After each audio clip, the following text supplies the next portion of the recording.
Le Maroc est en demi-finale de Coupe du Monde. C'est historique. C'est historique, les gars.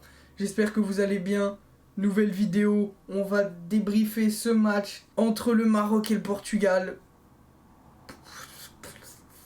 Franchement, c'est historique. Bah, les mots parlent d'eux-mêmes, c'est historique. C'est la première fois qu'une nation africaine est en demi-finale de Coupe du Monde. La première fois de l'histoire, les gars. Historique.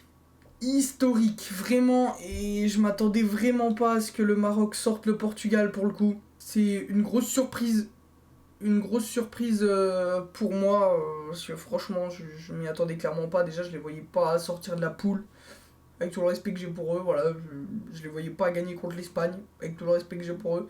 Et je les voyais encore moins gagner contre le Portugal, avec tout le respect encore une fois que j'ai pour eux. Et franchement, c'est fou. C'est fou, et cette équipe, elle dégage un truc et une défense surtout absolument phénoménale et un bloc. Un bloc. Ils sont hyper compacts, tout le monde fait les efforts et c'est pas évident.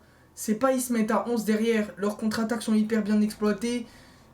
Ils sont hyper compacts, ils sont hyper bien répartis dans la largeur et entre les lignes. Tactiquement, c'est vraiment au point. C'est pas juste 11 mecs qui se foutent dans la surface et qui attendent. Non, non, non, non. C'est pas ça. Il y a un plan de jeu derrière. Tactiquement, c'est au point. Et franchement, respect à cette nation du Maroc qui a mis en échec le Portugal. Le Portugal que moi j'attendais au tournant parce que avec leur match contre la Suisse, je me suis dit, franchement, ils peuvent la gagner cette Coupe du Monde. Ils peuvent la gagner et je m'attendais pas à ce que le Portugal puisse proposer un aussi beau jeu contre la Suisse. Mais là contre le Maroc, ils ont eu du mal, quoi. Ils ont eu du mal à trouver des ouvertures. Je sentais que ils n'arrivaient pas à se procurer des occasions franches. Bruno Fernandes, moi que j'ai trouvé l'homme de ce match, hein, c'est pour moi dans les top portugais.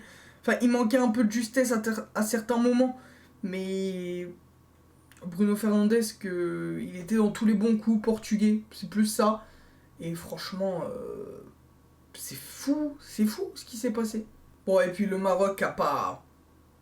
Voilà, offensivement, on n'a rien proposé. Mais comme je l'ai dit, défensivement, il faut faire ce qu'ils font et c'est hyper compliqué de faire ce qu'ils font. De défendre comme ça, c'est vraiment très dur. C'est pas juste 11 mecs qui se foutent dans la surface comme j'ai dit précédemment. Et voilà, sur un corner, sur un centre, une détente de fou d'En-Nesyri. Désolé si je le prononce mal. je ne reviens pas, tout simplement, les gars, c'est complètement fou. On aura une demi France-Maroc. C'est dingue. C'est dingue et j'ai rien à dire. Le Portugal qui n'était pas au point sur ce match, hein.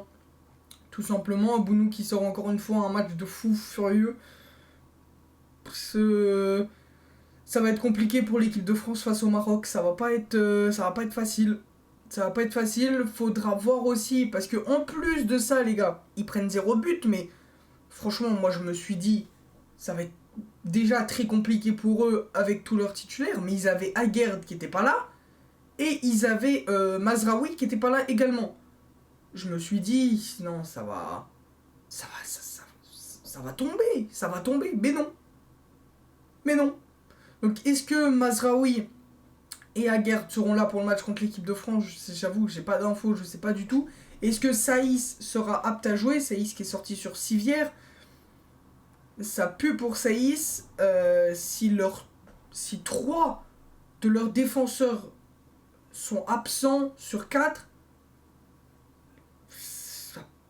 franchement, s'ils nous battent, s'ils battent l'équipe de France, respect à eux, hein, parce que déjà respect à eux, parce que leur parcours est déjà fait, hein. Ils peuvent perdre là, ils peuvent perdre même 3-4-0. Bon, c'est impossible d'ailleurs qu'ils perdent ça parce qu'ils ont une défense de fou.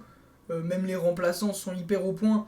Mais enfin, leur Coupe du Monde est complètement réussie. Là c'est que du bonus qu'ils ont. C'est que du bonus et c'est complètement fou.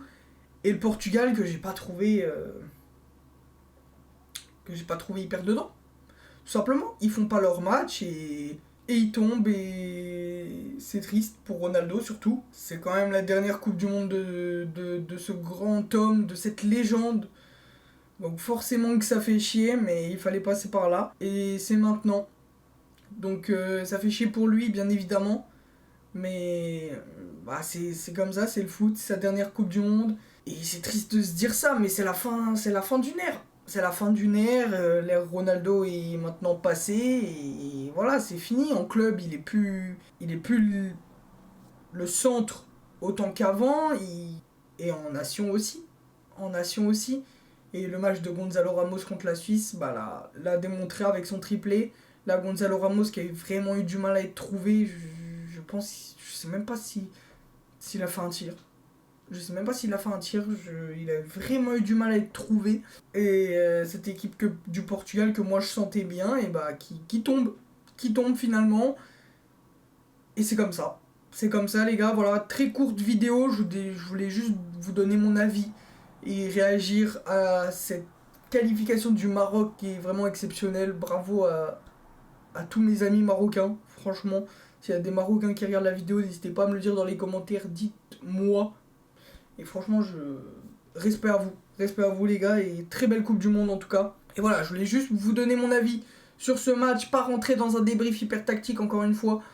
Mais, euh, mais voilà, on va débriefer bien évidemment cette demi-finale entre la Croatie et l'Argentine, et entre la France et le Maroc. Ça va être fou. Prenez tout soin de vous les gars, merci encore une fois à tous ceux qui regardent les vidéos. Des bisous, portez-vous bien. Bye tout le monde.